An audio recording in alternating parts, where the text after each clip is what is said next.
शेर आ रहा है, फिर ये भी खबरें दरमियान में गर्दिश कर रही हैं, कुछ इल्तवा का शिकार हो गया है, कहा जा रहा है कि जी ताखीर से आएंगे। तो कुछ ऐसी र्यूमर्स क्यों हैं, जबकि टिकट भी कट गई थी और अब गहमा गहमी आगे जो है सियासी वो बढ़ती चली जाएगी। तो इस वक्त नून लीग के रहनुमा कैसर शेख साहब हमें ज्वाइन कर चुके हैं, उनसे पूछते हैं कि आखिर ये अफवाहों का बाजार फिर से क्यों गर्म हो गया है। अस्सलाम वालेकुम कैसर साहब। जी वालेकुम सलाम। कैसर साहब ये खबरें क्यों फिर से आ गई हैं गर्दिश में कि मियां साहब रुक गए हैं, डॉक्टर्स ने उनको आने से मना कर दिया है? जी देखिए, हमारे पास तो ये खबर नहीं है, लेकिन आप जो कह रही है मुख्तलिफ मीडिया कह रहा है। अब देखिए, ये सियासत में इस किस्म की खबरें तो रहती हैं। जब तक 21 अक्टूबर तक मियां साहब आ जाते हैं तो क्योंकि मेन टॉपिक है, हॉट टॉपिक है, हर बंदा इसको डिस्कस कर रहा है। और फिर सियासत में ऐसी बातें जो है वो कोई ऐसी नई चीज नहीं है सियासत में। जो नहीं नई चीज नहीं है कैसर साहब, लेकिन देखिए कयास आराइयां जब होती हैं, कहीं पर कोई इबाम दिया जाता है, तभी वो हकीकत का रूप ले लेती है। क्योंकि सेनेटर इरफान सिद्दीकी साहब के लंदन जाने के बाद बहुत सारी तब्दीलियां देखने में आई, एटलीस्ट रूट तो चेंज हो गया। इस बात से तो आप भी एग्री करेंगे कि अब वो उम्रा करने के बाद सऊदी अरब जाएंगे और फिर वहां से आएंगे। कुछ चीजें ऐसी हुई, कुछ वाकयात ऐसे हुए लाहौर के अंदर शहबाज शरीफ साहब के साथ, जिसके बाद यह भी तासुर दिया जा रहा है कि उन्होंने भी बताया कि अभी थोड़े मामला बेहतर नहीं है। तो ये सारी चहमगोइयां तो चल ही रही हैं, आप इसकी तो तस्दीक करेंगे? जी चहमगोइयां तो चल रही है, इसकी तस्दीक आपके सामने है। ये जो आप भी बात कर रहे हैं तो चहमगोइयों के बुनियाद पर ही कहते हैं ना। तो सर इसीलिए तो आपकी मदद ली है हमने कि इन चहमगोइयों को जरा हकीकत का रंग पहनाते हैं और आपसे कोई ऐसी खबर निकालने की कोशिश करते हैं जो कि नाजरीन के लिए भी एक सुकून का बाइस बने, हमारे लिए भी, कि जी 21 तारीख को मियां साहब खैरियत से अल्हम्दुलिल्लाह इंशाअल्लाह वापस आ रहे हैं। ये तय हो चुका है? जी हम तो पूरी प्लानिंग की हुई है, पूरी तैयारियां कर रहे हैं। जिस किस्म की भी हर जगह पूरे मुल्क में मियां साहब की आमद पे और उनको इस्तेकबाल करने के लिए और ये पहुंचने के लिए ना कि वो जब वो आ जाएं तो उनके बाद हमने तो प्लानिंग कर दी है। मैं अब चंडियोट में था अपने कॉन्स्टिट्यूंसी में, तो 5-6 दिन हम यही तैयारियां करते हैं। हमने कन्वेंशन की भी किया, पूरे मीटिंग तोड़ते हैं, लोगों को तैयार कर रहे हैं और जो है ना इंतजामात को देख रहे हैं। इंशाल्लाह मियां साहब किस तारीख को आएंगे। अच्छा चले कैसर साहब, मुझे ये बताइएगा, आप बता रहे हैं कि आप लोग इलेक्शन की तैयारियां कर रहे हैं और मियां साहब भी इंशाल्लाह आ जाएंगे, लेकिन हमने तो ऐसा सुना था कुछ कि मियां साहब के आने के बाद ही बाकायदा तौर पर कैंपेन का आगाज भी होगा, लेकिन आप लोगों ने जलसे भी शुरू कर दिए हैं, फिर मीटिंग्स भी हो रही हैं, कारकुनान को मुतहरिक भी किया जा रहा है।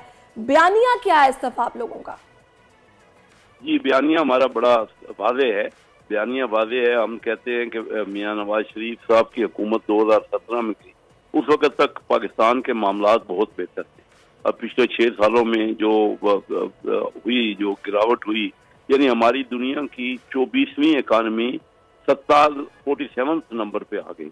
तो सिर्फ ये 6 साल में ये तब्दीली हुई। और आप डॉलर देख रही हैं कि उस वक्त डॉलर 105-6 रुपए था, जो आज 284-85 पे चल रहा है इंटरबैंक।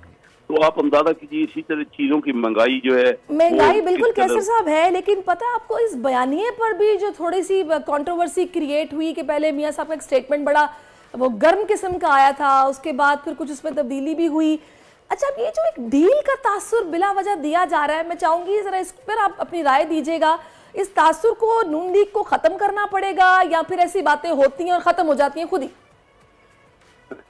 सियासत में ना आपकी देखिए, हर पार्टी चाह रही है, हर पार्टी कहती है। आपने पीपल पार्टी को सुना, बार बार उन्होंने कहा कि बिलावल भुट्टो जरदारी से प्राइम मिनिस्टर हो। हमारी तरफ से भी हम अपनी पार्टी के लिए बड़ा हमें है जरूर वसूख से हम कहते हैं कि हमारी पार्टी, क्योंकि उन्होंने परफॉर्म किया है पाकिस्तान मुस्लिम लीग ने, और मियां साहब के आने से एक जोश व खरोश बढ़ रहा है।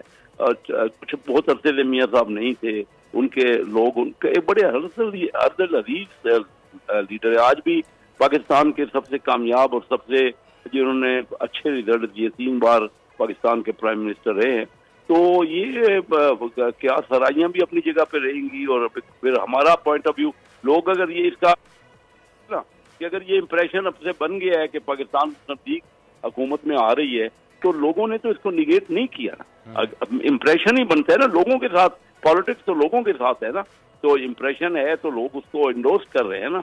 और हर जगह यही बातें हो रही हैं आपके सामने है। क्यों दूसरी पार्टियां महसूस कर रही हैं कि उनको लेवल प्लेइंग फील्ड नहीं दी रही। लेकिन कैसर साहब माजरत के साथ यहां पर एक ये भी तो राय कायम हो चुकी है कि जो 2017 का आप हवाला दे रहे हैं, बिल्कुल वहां हालात बहुत बेहतर थे, पर उन पर ये जो पीडीएम के 16-17 महीने हैं ये भारी आ गए हैं और अब आवाम के सामने ये तासुर दिया जा रहा है, जिसके बारे में कई मरतबा आपकी क़यादत भी कह चुकी है कि हमने मुल्क बचाया है अपनी सियासत दांव पे लगा के। इस चीज को कैसे दुरुस्त करने का आप लोगों ने सोचा है? क्योंकि अब तो जलसे वगैरह भी शुरू हो गए, जैसा कि सैरिश ने भी आपसे पूछा भी था कि इस बार आपका नारा क्या होगा। हमेशा नून लीग जो है वो एक नारे और एक सोच के साथ आती है, जैसे कर्ज उतारो, मुल्क संवारो, जैसे वोट को इज्जत दो। तो इस बार अवाम के लिए क्या रिलीफ लेकर आ रहे हैं आप नारे की सूरत में? जी, नारा तो सामने आ जाएगा, जो भी नारा होगा वो मियां साहब के आने पे ही सामने आएगा, फहीम खान।